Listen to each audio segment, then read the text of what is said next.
Thank you. Thank you, Mozcon. Oh, it's good to be back here.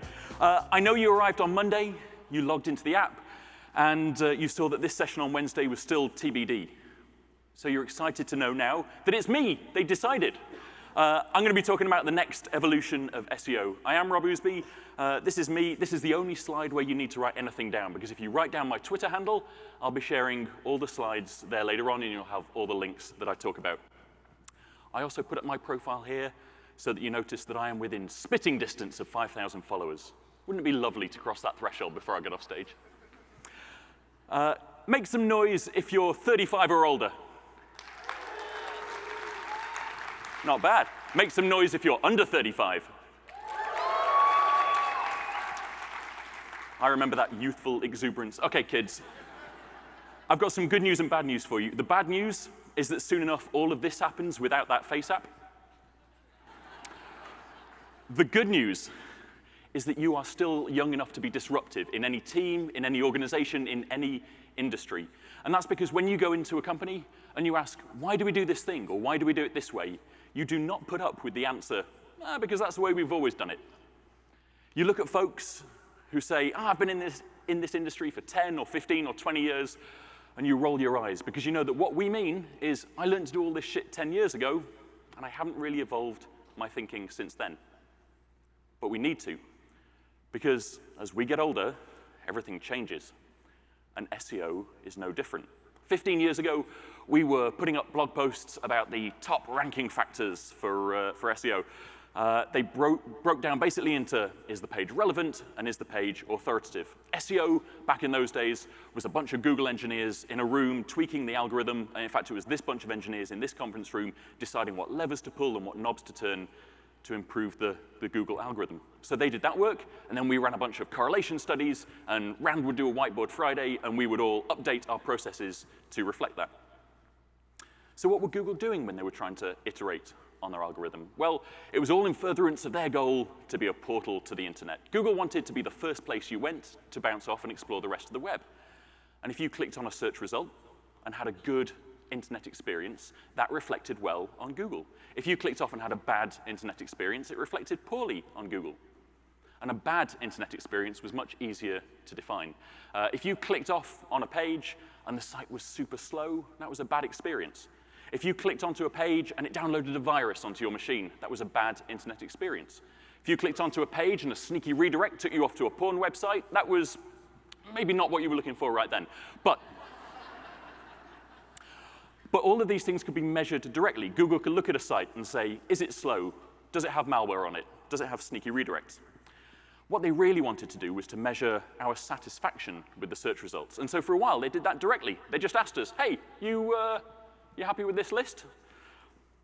But two things changed that let them do a better job than that. The first is that Google ended up with more data than any company should ever possibly have. I don't know how much of this data they've ever really been using, but when we think about it, they're not just a search engine. They were the world's most popular web browser, the world's most popular mobile operating system, the world's least popular social network. They were also an internet provider. They were a cell phone provider, DNS, a whole bunch of other data. But then the other thing that happened is they became more comfortable with, as Wired magazine put it, becoming a machine learning first company. This let them process all of that clickstream data, all of those user metrics that they were collecting. And so now this lets them actually look at the satisfaction we have with search results. If I search for a term, click on the first result, and as someone mentioned earlier, I land on a page and there's no products in stock, or there's nothing on the Best Buy category search page, then I'm going to click back and click on something else instead. If I'm on my phone and I click on a result and it's a terrible mobile experience, I'll click back and choose something else. We call this pogo sticking, and Google can now recognize it, see that I have dissatisfaction, probably see on aggregate, we all have dissatisfaction with the result, and they're going to rank that page lower, if it's even going to deserve to stay on the front page at all. So our thesis over the last few years has been that user metrics are more important than links or more traditional ranking factors. And I've got some data that Distill's collected that I want to share with you, and some quotes and some anecdotes that prove some of this. Typically, we go to Google and we make a search term, and then we get some results. We have page 1 of results. We have page 2 of results. And I've heard there's also a page 3, 4, and 5 of results as well. But I've never met anyone who's ever been there. Most of the clicks are on the first page of results. This is where they have loads of user metrics, loads of user data. There's a lot less data on page 2 and beyond. And this makes sense when we see the correlations that we've been studying over the last couple of years at Distilled with links. On page 2 and beyond, there's still pretty modest correlation between links and rankings. When you get onto the bottom of the first page, the correlation is a lot weaker. And by the time we're looking at the top 5 results, there's barely any correlation left between links and rankings. Now, I'm not saying that links are dead. What's actually happening is that you need enough links to be in the consideration set for front page rankings, but at that point, a bunch of other factors take over. Though we are also saying that links are dying a little bit, and this correlation on the front page is getting weaker and weaker every year between links and rankings. We see a similar thing when we look at the keyword curve from head terms to long tail. Head terms, those terms where lots of people are searching for them, lots of clicks, there's a lot of user metric data to be looked at there. The long tail of terms, the billions of terms that maybe only a few people ever search for, there's no real data for Google to get their teeth into there. And so what we see is that long tail terms tend to be more link-based rankings. In the head, it's a lot more about user engagement metrics, brand strength. We've even seen that brand strength is better correlated with rankings than link metrics when you get into the competitive head terms. So over the last 2 or 3 years, we've seen study after study. WordStream showed that if you have a higher than expected click-through rate for your ranking position, you end up with better rankings.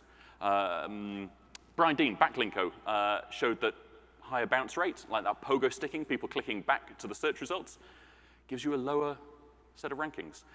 Even Search Metrics found that time on site was more highly correlated with rankings than any on-page content factor. And then we look at what Google has said publicly. They invited CNBC into their office while they were having a meeting about a new set of search experiences that they were testing out. And one of the things that Google explicitly said they were measuring was how many people clicked on one of these new types of results and then hit back. They were also looking at how long it took people to interact with the SERPs. Google seemed to be optimizing for time to interaction. But we all browse the web quite a lot. So we all have our own anecdotal evidence of things we've seen as well.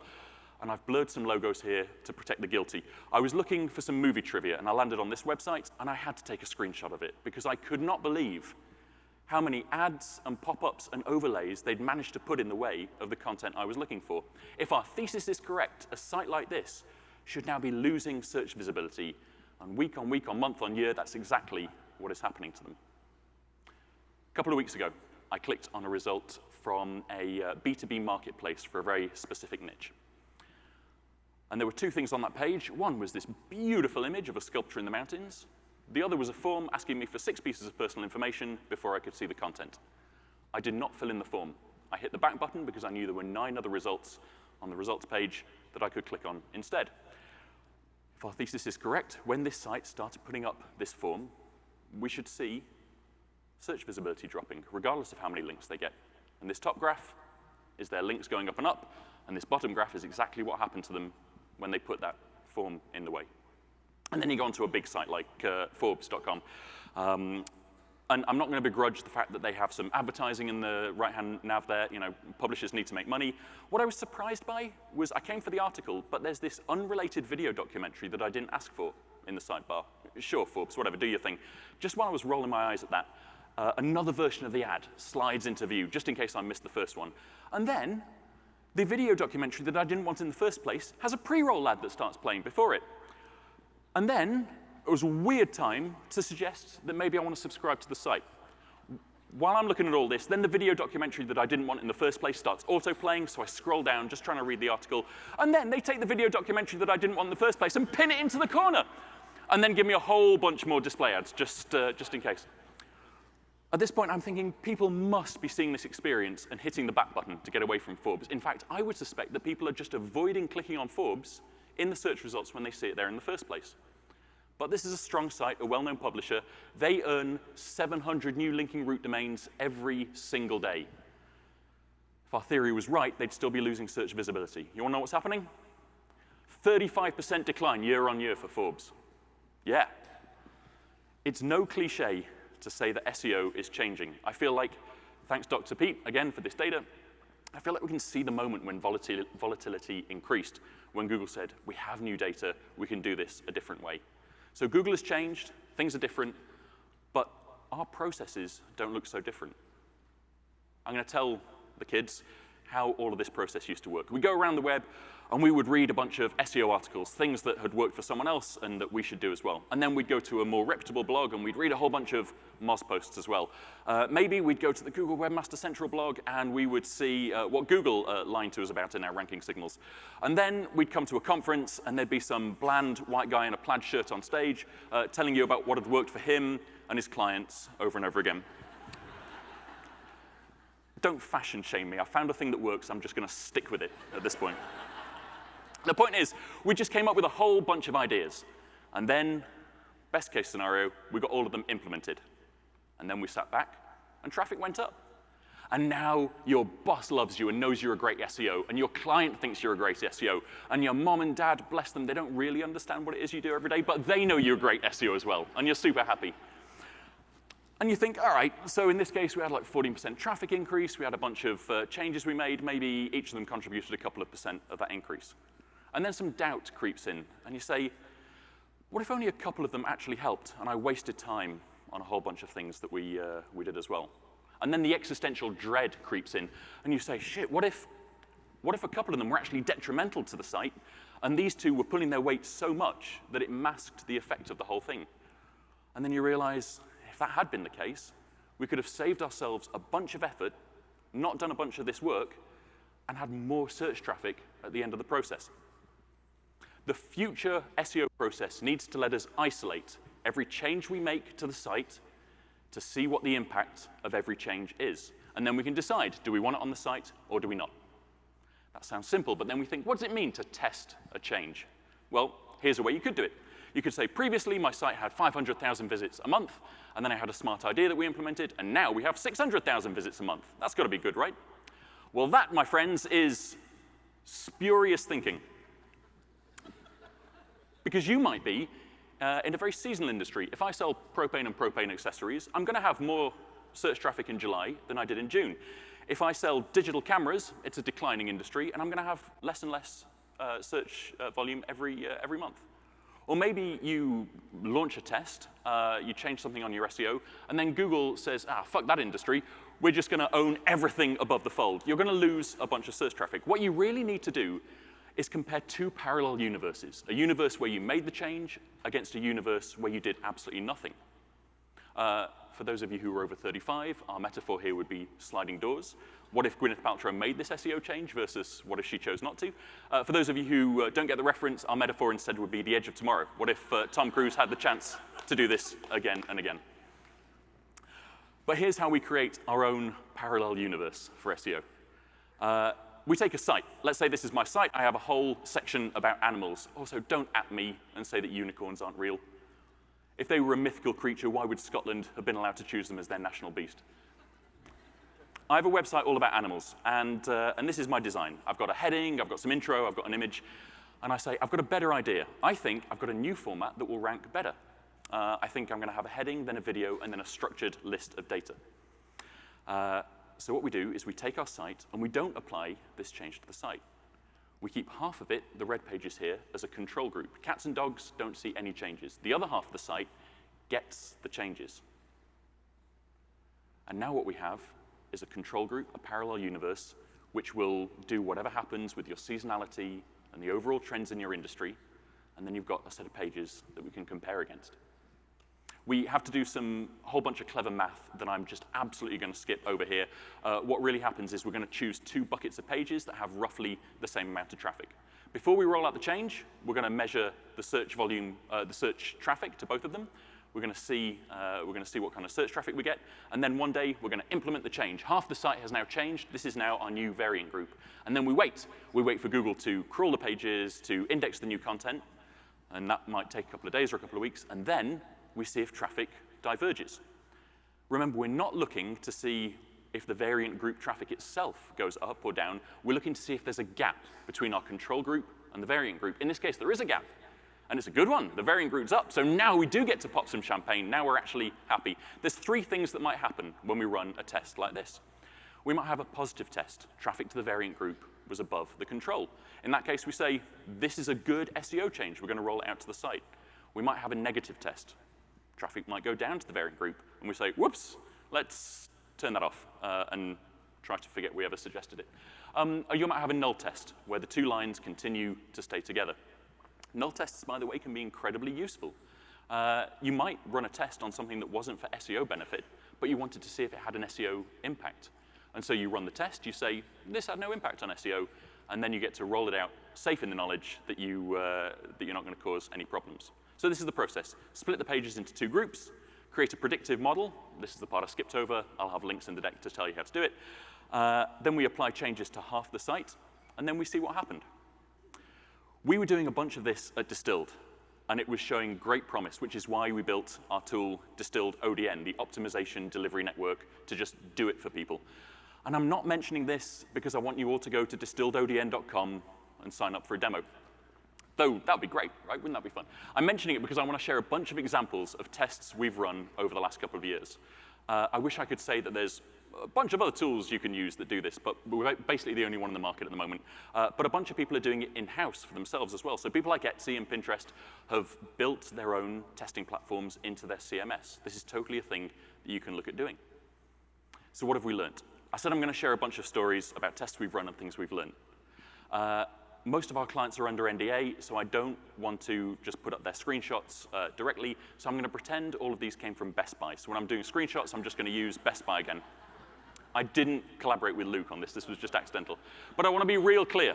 Best Buy is not a client, so don't tweet like, oh, Rob ran this test for Best Buy. I'm just using them for screenshot examples. Though if there is anyone from Best Buy here, like, call me. We'll talk about it. All right.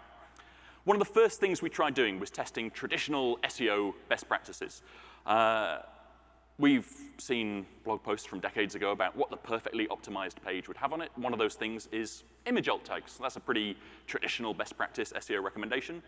So we took a site that had no alt tags on their product page images. And we said, what happens if we add the product name and description to the big product image? So we have our control group. Half the site still had no alt text on those images. The other half of the site, our variant group, now we had the product name as the image alt text. Then we waited to see what would happen. Have in your mind, how much do you think helped? Like, we all know that alt text is the thing to do, right? There was no change in traffic. Now, what I'm not saying here is that alt text is no longer a ranking factor or useful for SEO. What I'm saying is it didn't help on this site. My theory, my hypothesis here, is that Google understood the relevancy of this page well enough already. It knew what the page was about. They're like, bro, you've got this keyword in your URL, in your title, in your body copy. It's everywhere. Adding it to the alt text on these images doesn't help us better understand the page. But what we learned from this is that best practices are not so clear-cut. And you might be wasting your time if you go to your boss or to your client and say, hey, I've got some real basic SEO best practice that you have to implement before we do anything else. Because you might be disappointed to find that it doesn't actually help you out a great deal. We decided to revisit a bunch of other old SEO practices. Back in the days of Panda, we worried that category pages were too thin. And so we spent a bunch of time and effort writing category page content. We put a couple of paragraphs at the bottom of every category page about that topic. It was hard to pretend that we were doing this for users. This was pretty clearly just for search engines, and I shit you not. I went to take these screenshots from Best Buy. I looked at the code for their category page content, and it's in a div that's literally called text block SEO. Not even trying to hide it. We wondered what would happen on a client site if we took all of that content away. How much is actually helping? Let's run the test. So the control group still had category page content. The variant group, we removed it. There was no change in traffic. It seemed like this category page content was just not helping anymore. At this point, we'd launched ODN, and we now had a bunch of clients, so we went to test this on some other websites. Tested it on a second website, and removing the content gave us a 3% increase in traffic. Tested it on a third website, saw a 4% decrease in traffic. So we learned that there is no change that it consistently has the same effect across a bunch of websites. The only thing that will work for your website is the thing that will work for your website. At this point, I was super convinced, like, testing is something we have to do on all sorts of sites for all sorts of changes. One of the next tests I was excited about us running was structured markup. We had some other category pages on a client site that I was worried, maybe there's not enough for Google to actually get their teeth into here. So we took the category page and we added structured data. Beforehand, there was nothing on the page. Afterwards, we'd marked up details about the page, a whole bunch of entities on there and everything else. So the control group, no structured data. Variant group had a bunch of structured data. Have in your mind again, do we think structured data helped? An 11% uplift in traffic to those category pages. This additional traffic to the category pages alone drove $1.9 million in additional revenue in the first year. Thank you, structured data. You've just paid for our engagement many times over, and you've given us the credibility to do whatever we want to do on the client's website at the rest of this point. We were excited about this, so we took another client website, added structured data to their category page, and this time, it was an 11% increase again. At this point, I'm like, holy shit, we found the one weird trick to increase category page content by 11%. This is amazing. So we tried it on a third website, and there was no change in traffic. Tried it on a fourth website, no change in traffic. And then we tried it on a fifth website. Yeah, no change in traffic. We learned, wait, we've already done this. But we really learned it this time. But the actual takeaway from this is that every now and again, you have to re-challenge your beliefs. Because what if the first test or the first 3 tests we'd done for this kind of structured data had no impact? We would have missed the opportunity to see what happens on those 2 sites where it really, really paid off. Even if a test hasn't brought big results for you in the past, you need to look at a site and say, this time I have a hypothesis for why it's going to help. And then you can run the test. We've also learned a lot about the practicalities of SEO from doing these tests over the years. We had a site where car reviews, this is a demo, but the title was something like Outback Review. And we thought there's a bunch more information on that page, so why don't we reveal some of it in the title tag? We'll mention that it's the review and the safety information. We ran the test and saw a 10% decrease in traffic. All right, we ran a lot of title tag and meta description tests. It turned out more than half of them decreased traffic to the site. A couple of things going on there. One, it's really hard to write great title tags. But the other thing is that because we had this testing platform, we were way more bullish in the tests we would run. We would run tests knowing that, yeah, if it decreases, we'll just turn it off. We could do tests that had a much bigger risk-reward spread. If it's bad, we turn it off, and if it's good, it's going to be really good. So those 6% were fantastic uplifts. Across all these tests we ran for titles and metas, we found that typically we were seeing traffic swings of about 10%, and that was remarkably consistent across size of site, across industry. We also found that when we changed title and meta descriptions at scale in a testing method like this, that with only a couple of days, we could see the results turning up in search. It was indexed and put into the search results this quickly. And then immediately we'd start getting more or less search traffic. This speed means that we can be pretty agile. What if you ran a title tag test every 2 weeks? That would mean that between now and next year's Mozcon, you have 26 chances to iterate and improve on the title tags. When was the last time you did a wholesale title tag rewrite for your website? What if you could iterate? Do you think you could get a better title tag if you had 26 bites at the cherry? I'm pretty sure you could. But there was one thing still worrying me about all these tests. What if we have a test that is detrimental to traffic, and then we turn it off, and things don't go back to where they were beforehand? Well, we had a client who was an online-only e-com retailer. They were selling fashion, so their title tags were all like, buy dresses online, buy hats online, buy belts online. And we thought, I bet the users know that this website is online, and I wonder if Google can figure it out as well. So we deleted the word online from all of their title tags. Then we sat back, looked at traffic, waited to see what happened to the rankings. Ooh, I think this was the rankings for buy dresses online. Yeah, it plummeted. After 7 days, we said, all right, this isn't coming back. So we added the word online back to all the title tags, and rankings went back up. When we do testing in this rigorous process, we can click undo, we can revert the changes we've made, and the effects of it revert as well. Now, if what you're doing is blindly just implementing changes to the site and then waiting weeks or months to find that it's been detrimental, and then you try and revert it, who knows what's going to happen? It might not be so easy to turn it off and get back the results you previously had. We've learned a bunch of other stuff about Google as well through this process. We had a site where without JavaScript, with JavaScript, the site rendered properly. Without JavaScript, you couldn't see the page content. We were a bit worried about this. Like, sure, we all browse with JavaScript on our desktop, on mobile devices. But do we think Google can read the page properly with no JavaScript? And you say, hey, Google, are you able to cope if we don't have JavaScript on the site? And they say, super easy, barely an inconvenience. We've been rendering JavaScript for years. And we say, yeah, sure, we're going to test it. So we had a test where, with JavaScript enabled or disabled, you would still be able to see the site. So for our control group for this site, we still needed JS on half the site. For the variant group, content was loaded more accessibly directly into HTML. This should be easier to crawl. Do you want to know what happened? Traffic went up by 6%. Now, sure, the JavaScript might have been particularly funky on this website, but this was a great increase. And I'm not saying you shouldn't take Google at their word and believe everything they say, but I've got one other test I want to tell you about here, if you promise not to tell everybody about it. We were interested in the fresh content impact on rankings and SEO. Here's an article by Cyrus writing about fresh content. You can tell it's fresh, or you certainly could in June 2016, because it had a date in the corner. And when you searched for this page, it had the date in the search results as well. Where does that date come from? Well, you can do it via your JSON LD, or you can do it directly on the page in markup like this, date modified. This is when we last updated the page. We wanted to test fresh content, and the easiest way to do that was probably just going to be to change the date modified date. And we thought, we want to see a result. So we're going to go real aggressive. We're going to say that this article was updated today.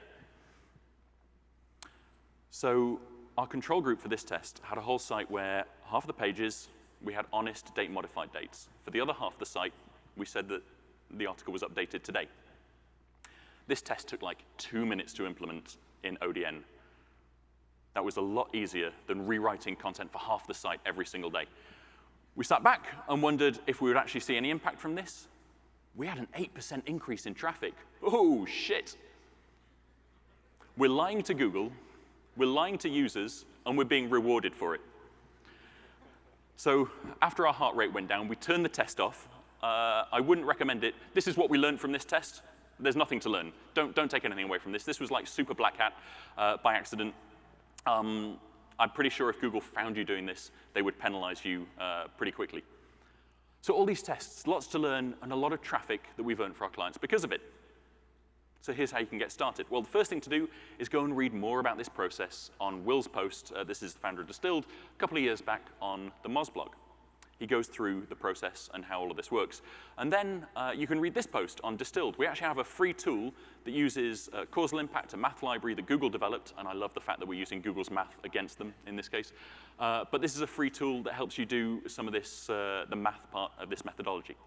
To make all this work, you're going to need an interdisciplinary team. An analytics person is going to help you segment the traffic and find 2 buckets of pages that are going to work for this. Then you're going to have a back-end person who makes sure that some pages serve up one template and the other variant group serves up the other template. You're going to have an SEO person, maybe one of you, dreaming up a whole bunch of things that you want to test, and then a front-end person who's going to implement those tests in a new page template, and then finally a statistician who is going to either use our tool or do some other math to find whether there was an impact from every one of these tests.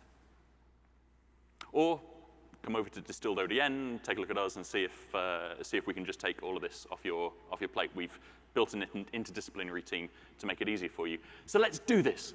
My hope is that in a couple of years' time, we'll come back to Mozcons, or we'll read Moz blog posts, and it won't be a bunch of people standing here saying, here's what I've done, it worked for me, you should go and do it as well. Instead, we'll be collaboratively saying, here's a whole bunch of ideas that you could test. Here's a whole bunch of things that might work for you. I'm hoping that you, as SEOs, go into your organizations, and instead of having this long list of things that you're trying to fight for dev resources, fight for time to get implemented on the site, instead you test all these things, you put a big X through all the ones that haven't worked, and for the ones that do work, you have numbers against how impactful they were. And then you go to your boss, or you go to leadership, and you say, hey, if we implement these 2 things, we'll have 25% more search traffic. Boss, how long do you want to leave money on the table before we can get it done? As Google changes and as the speed of Google's iterations increase, split testing for SEO is becoming more and more necessary. This is an established thing that people are already doing. Your competitors might be quietly doing it behind the scenes already. And when you put data against things, split testing makes you a more credible marketer. This is already accessible. You can do it yourself, and there are ways to get started with this right now. Thank you for letting me share my passion about this with you. I've been Rob Ousbey. Thank you very much.